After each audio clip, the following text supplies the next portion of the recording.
game. We shot ourselves in the foot, and the refs didn't help. I'm gonna keep it a grand, man. The refs, y'all didn't help at all, man. Y'all didn't help at all.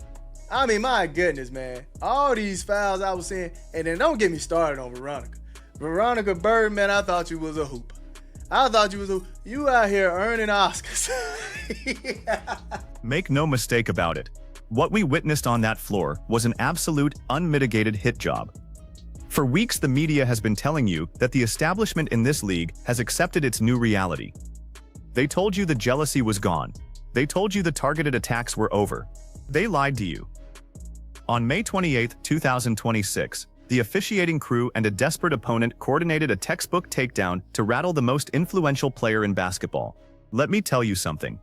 When a professional basketball team realizes they cannot stop a generational talent straight up, they stop playing basketball and they start acting.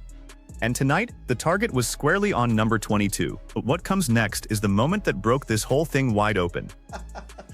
Hey man, she earning Oscars left and right. Me here? Oh, you earning an Oscar out here. That's what you do. You are earning Oscars out here, man. All the flopping. Flopping and mopping. Their heads going back. Yo, it was ridiculous work what I was. Look at the tape. That is pure fiction out there. We are stacking the evidence right now because the basketball world needs to look at this indictment. The Valkyries came into this game with one clear, undeniable mandate: attack Caitlin Clark by any means necessary. They didn't want a basketball game. They wanted a wrestling match. They threw double teams, they threw traps, and when that didn't work, they threw themselves onto the floor like they were auditioning for a Hollywood drama. And the officials bought it hook, line, and sinker. They whistled everything. They took away the rhythm, they took away the flow, and they completely turned a blind eye to the blatant orchestration happening right in front of them. It was a calculated effort to force a superstar into foul trouble and run her out of the gym. Head moments, all right, throughout this game. They gave some scratching head moments. 5 turnovers. This is probably the first game I can say with Caitlin Clark. Turnovers were her this time. I mean, man, that was crazy. I don't know if she got rattled. I don't know what happened. She stepped out of bounds. She threw it, and Salon, long body, right? Keep robbing her passes out of the air. She had one. She's trying to create something, throwing it from coast to coast, and that gets picked off. She just couldn't get it to. It is the first time all season we have seen that level of frustration take over, and you cannot blame her. 5 turnovers tell the story of a player who was being crowded, grabbed, and held on every single possession without a single whistle going her way. When you trap a player with 2 defenders every time she touches the ball, and the refs allow those defenders to use their hands like offensive linemen, a young star is going to get rattled. But here is what the haters won't tell you. Even on a night where the offense was completely short-circuited by a hostile environment, the defense didn't quit. 3 steals and a block.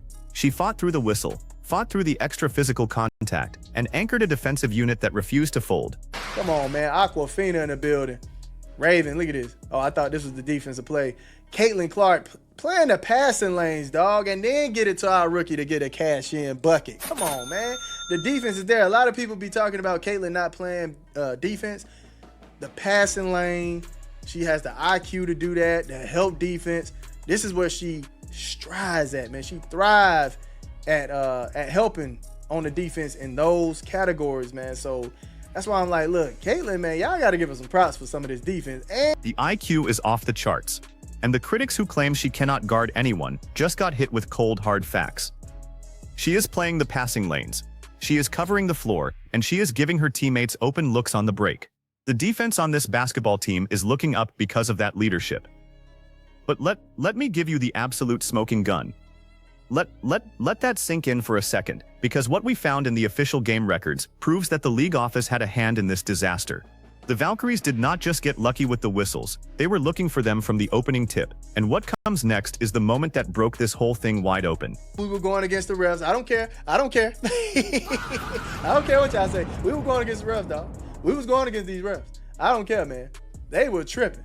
All right, put the Valkyries in the Madagascar movie because they were looking for them zebras. They were looking for them zebras tonight, man, to help them out. And that showed me the Valkyries felt like they could not keep up with the Indiana Fever. All right, they absolutely knew that they needed to get some help and get to that line because straight up, you're not beating us. You're not beating us straight up. I saw the flopping plan. I saw it, man. I saw it. Attack Caitlin so she can foul out. I saw it, man. I saw what y'all were doing. There it is. The absolute truth. Make no mistake about it. The Valkyries utilized a coordinated flopping plan explicitly designed to target Caitlin Clark and force her out of the game. That is your smoking gun. They knew they could not stay in front of her. They knew they could not match the television ratings, the sold-out arenas, or the sheer talent, so they resorted to a Bush League strategy to protect their own egos. When a team has to rely on the officials to save them from a collapse, it tells you everything you need to know about the power dynamic in this league. They wanted her on the bench. They wanted her in foul trouble, and they wanted to hand her a frustrating loss on national television. Oh, get that out of here. Hey, KK with the big block. Look at this. Look at it. Get this in. Me here was flopping, man. They were out here flopping harder than fish. Fish out of water. They were flopping, dog. I couldn't believe it, man. I couldn't believe it. They literally, it was a play where Hines Allen got hit on the arm. Come on the other end, Veronica Bird, she laying out, man. Stretched out. Get her a mattress midair. Get her a mattress. Laid out. Missed the lay. They called a foul.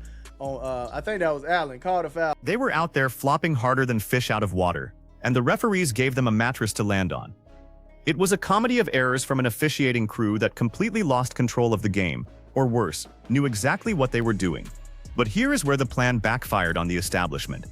They thought a rough night would break the spirit of this young roster. They thought a hostile whistle would send everyone packing. Instead, it unlocked a monster. It forced the rest of the team to grow up on live television. When you try to bury a star, you end up shining a light on the weapons surrounding her. Because the real story isn't just what happened tonight.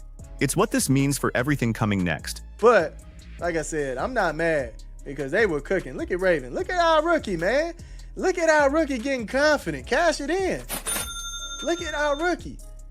I'm telling y'all, man, you keep allowing them to play through their mistakes. Give Raven that confidence, man. She's going to unlock something. Look at this. Beautiful play right here. Look at the rookie stepping up when the lights were the brightest. A career-high 16 points on 70% shooting from the field. That is how you respond to adversity. When the opposition spends all their energy trying to trap and rattle your franchise player, it opens up the floor for everyone else. The confidence is brewing, the chemistry is locked in, and the rest of the league is realizing that their little plan to stop number 22 is creating a far bigger problem. You can crowd the top of the key all you want, but when the supporting cast starts knocking down shots and running the floor with supreme confidence, the entire league structure changes. Nothing to be mad at, man, but shout out Raven. Look at Raven. Career high, 16 points, shot 70% from the field, 4 boards.